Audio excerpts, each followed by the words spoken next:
Hey guys, welcome back to my channel. আমি স্মিতা আর তোমাদের সামনে আজকে হাজির হয়েছি একটা নতুন ভিডিও নিয়ে। তার আগে বলে দিই আমার দু চোখে দু রকম মেকআপ দেখতে পাচ্ছ, প্লিজ ভয় পেও না, কারণ আমি একটু আগে এটাই শ্যুট করছিলাম, তো ওটাতেই ব্যাক টু ব্যাক আরেকটা ভিডিও শ্যুট করছি বলে এরকম দশা। যাই হোক, এই ভিডিওটা যদি জানতে চাও যে কীভাবে আমি আই মেকআপটা করেছি তাহলে কি চেক আউট করতে পারো, আমি লিঙ্কটা দিয়ে দেবো।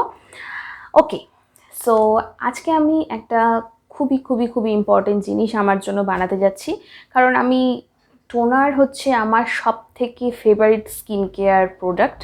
তো টোনার আমি যতই কিনি না কেন সব শেষ হয়ে যায়। ফর এক্সাম্পল, কিছুদিন আগেই পার্পলের আই হার্ট সেল থেকে আমি এই টোনারটা কিনেছি এবং এই টোনারটার জাস্ট এতটুকু এখনও বেঁচে আছে। সো টোনার কিনতে অবস্থা খুবই খারাপ আমার, সত্যি। তো আজকে ভাবলাম যে কেননা একটা ডিআইওয়াই টোনার বানাই, তো সেই ডিআইওয়াই টোনারটাই তোমাদের সাথে আজকে শেয়ার করব। টোনারটা সত্যি খুব ভালো, কারণ আমি এই টোনারটা আগেও বানিয়েছিলাম, সেকেন্ড টাইম বানাবো, তোমাদেরকে দেখাবো। তো চলো দেখি কী করে টোনারটা বানাবো। এখানে আছে চাল, একদম যে চালে আমরা ভাত খাই সেরকম ধরনের চাল। এখানে 1 চামচ মতো চাল আছে। এই চালটা জল দিয়ে সারা রাত ভিজিয়ে রাখতে হবে, ঠিক আছে? তো আমি ভিজিয়ে রেখেছিলাম। এই চালটাই, যে চালটা আমি দেখিয়েছিলাম সেরকমই 1 চামচ চাল আমি কালকেই ভিজিয়ে রেখেছিলাম। তো ভেজানোর পরে ভেজানো চালটা এরকম একদম হোয়াইট হয়ে যাবে। এটার মানে হচ্ছে যে চালটা কিন্তু ফার্মেন্টেড হয়ে গেছে, এবং এই জলটার মধ্যেও ছোট ছোট বুদবুদ দেখতে পাবে, ঠিক আছে? যখনই দেখতে পাবে তখন বুঝতে পারবে যে এটা তৈরি হয়ে গেছে। এটার জন্য মেনলি 12 ঘন্টা মতো সময় লেগে যায়। এটা দিয়ে আজকে আমি টোনারটা বানাবো। তো এই জলটাকে প্রথমে আমি একটা স্প্রে বটলে ভরে নিচ্ছি। দেখো, একটা পুরনো স্প্রে বটল নিয়ে এসেছি, তো এটাকে ইউজ করছি। জলটা এই বোতলটার মধ্যে এবার আমি ঢেলে নিচ্ছি। এইটুকু একটা বোতলে জল, মানে জল না, ওই চালের জল ভরা কি চারটিখানি কথা, অনেক ফেলে ছেড়ে, যাই হোক কাজটা আমি সম্পূর্ণ করে ফেলেছি। তো জাস্ট ওই চাল ভেজানো জলটা এখানে আছে, আর কিছু নেই। তো নেক্সট আমাদের একটা প্রোডাক্ট লাগবে, সেটা হচ্ছে যে কোনো একটা জেল। তার কারণ হচ্ছে শুধুমাত্র এটা যদি ইউজ করো তাহলে স্কিনে ওটা বেশিক্ষণ টিকবে না, এই জন্য একটা জেল দরকার যেটা কিনা ধরে রাখবে।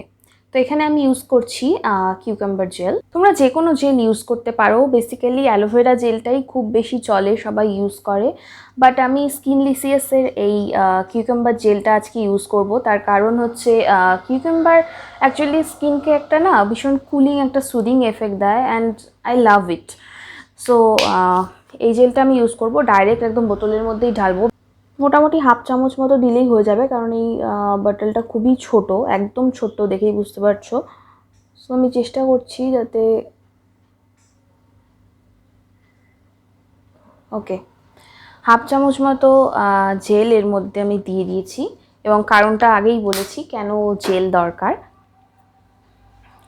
সো এবার এটাকে জাস্ট শেক করতে হবে। জেলগুলো এর মধ্যে এখনও পুরোপুরি মেশেনি, সো ভালোভাবে শেক করতে হবে। ওকে, দেখো ভালোভাবে এখন মিশে গেছে। মেশার পরে উপরে একটু ফেনা ফেনা অংশ দেখা যাচ্ছে, এর মানে হচ্ছে পুরো জেলটা কিন্তু এর সাথে খুব ভালোভাবে মিশে গেছে। আর মেকআপ করে আছি সেই জন্য ফেসে একদম দেবো না, আমি হাতে দিয়ে দেখাচ্ছি। ওকে, ঘড়িটা না আবার চলে যায়। ওকে, এনিওয়েজ, নো ওয়ারিস। এ বাবা, এর আবার কি হলো?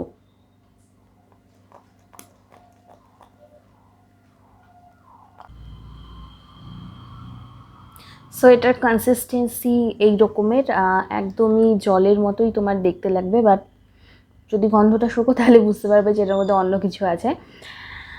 এটা হচ্ছে আমার ডিআইওয়াই টোনারটা, তোমরাও বাড়িতে ট্রাই করে দেখো, সত্যি বলছি খুব ভালো লাগবে। Okay, so see you guys on the next video, আর ছোটো করে লাইক সাবস্ক্রাইব করে দিও। ওকে, চলো টাটা।